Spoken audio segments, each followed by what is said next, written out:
खरिदार विशेष तयारी लिखित तयारी अन्तर्गत आज हामीले अभिलेख व्यवस्थापन रेकर्ड म्यानेजमेन्टबाट सोध्न सकिने र रेकर्ड म्यानेजमेन्टमा भएका विषयवस्तुहरूलाई लिएर उपस्थित भएका छौँ। कृपया यस च्यानललाई सब्सक्राइब गर्नुभएको छ भने सब्सक्राइब गर्नुहोला तथा साथै नजिक रहेको बेल आइकन दबाउनुहोला। आगामी दिनमा खरिदार तयारी विशेष सामग्रीहरू निरन्तर अपडेट गर्दै जानेछौँ। अभिलेख व्यवस्थापन रेकर्ड म्यानेजमेन्ट कुनै पनि सङ्गठन वा कार्यालयका लिखित दस्तावेजलाई अभिलेख भनिन्छ। यसलाई कार्यालय सम्पादनको आधार र उपजका रूपमा लिने गरिन्छ। यसले कार्यालयको सम्पूर्ण गतिविधिलाई प्रतिबिम्बित गर्नुका साथै कार्यालय सञ्चालनमा सरलता र दक्षता ल्याउन सहयोग गर्दछ।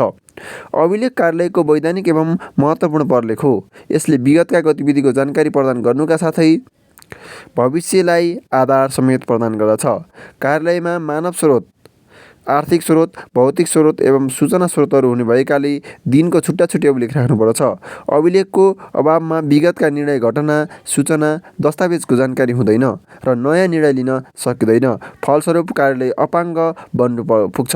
त्यसर्थ कार्यालय अभिलेखको बहुआयामिक महत्त्व हुन्छ। असल अभिलेखका गुणहरू। सूत्रह सरप्राइज। असल अभिलेखका गुणमा सरप्राइज सूत्रमा यसबाट स्पेसिफिक, युबाट अप टु डेट, आरबाट रिलायबल, पीबाट प्रिसाइज, आरबाट रिलिभेन्ट,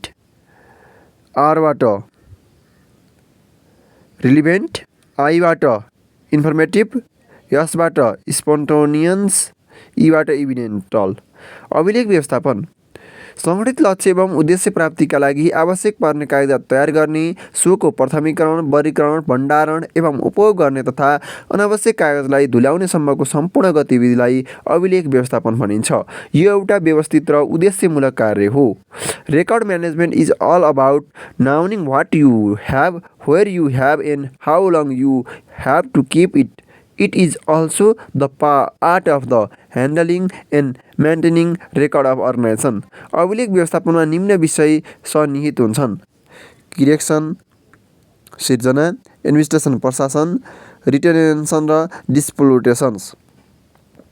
अभिलेखको प्राप्तिदेखि समाप्तिसम्मका गतिविधिको समुचित व्यवस्थापन नै अभिलेख व्यवस्थापन हो। अभिलेख व्यवस्थापनको महत्त्व।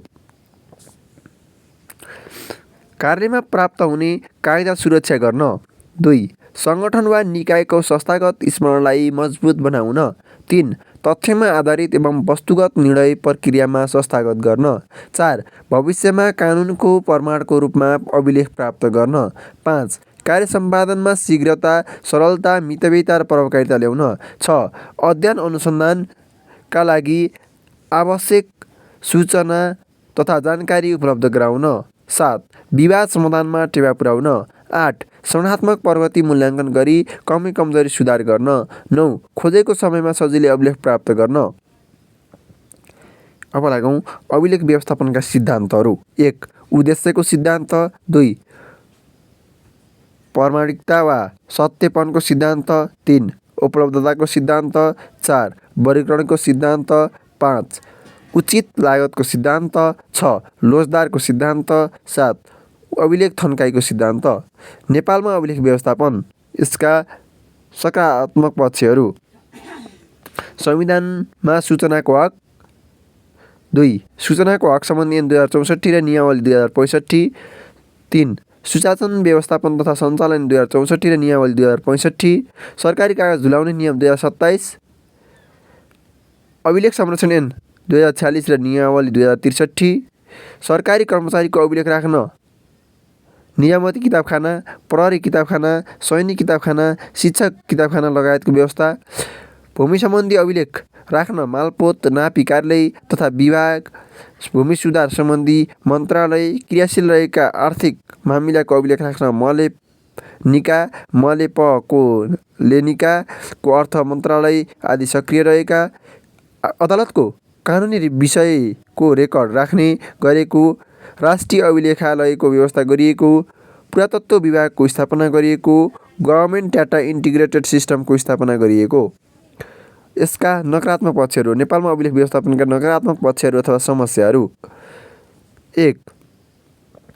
परम्परागत शैलीमा आधारित अभिलेख पद्धति अनुसरण। 2 व्यवस्थापनको प्राथमिकतामा नपर्ने गरेको। 3 सूचना प्रविधिको न्यून प्रयोग हुने गरेको। 4 वस्तुगत र वैज्ञानिक वर्गीकरणको शैलीको अभाव रहेको। महत्त्वपूर्ण अभिलेखको प्रभावकारी संरक्षण हुन नसकेको। खोजेको बखत अभिलेख सजिलै प्राप्त गर्न नसकेको। दक्ष मानव स्रोतको कमी। उत्तरदायित्व र जवाफदेहिताको अभाव। अभिलेख व्यवस्थापनमा सम्बन्धमा वित्तीय र भौतिक स्रोत साधनको अभाव। बरबुजारत कार्य केवल औपचारिकतामा सीमित हुने गरेको। सरुवा भएर जाँदा पुराना कामहरूको अभिलेख लुकाउने गरिएको। सुपरिवेक्षण र अनुगमन मूल्याङ्कन र पृष्ठपोषणमा अभाव। हामीले अभिलेख व्यवस्थापनबाट सोध्न सक्ने क्वेसनहरू खरिदार विशेष क्वेसनमा प्रस्तुत गरेका छौँ र आगामी दिनमा यस्तै नयाँ भिडियोहरूका लागि र नयाँ अपडेटहरूका लागि यस च्यानललाई सब्सक्राइब गर्नुहोला। साथै तपाईँका साथीहरूलाई पनि सेयर गर्न सक्नुहुनेछ। Thank you.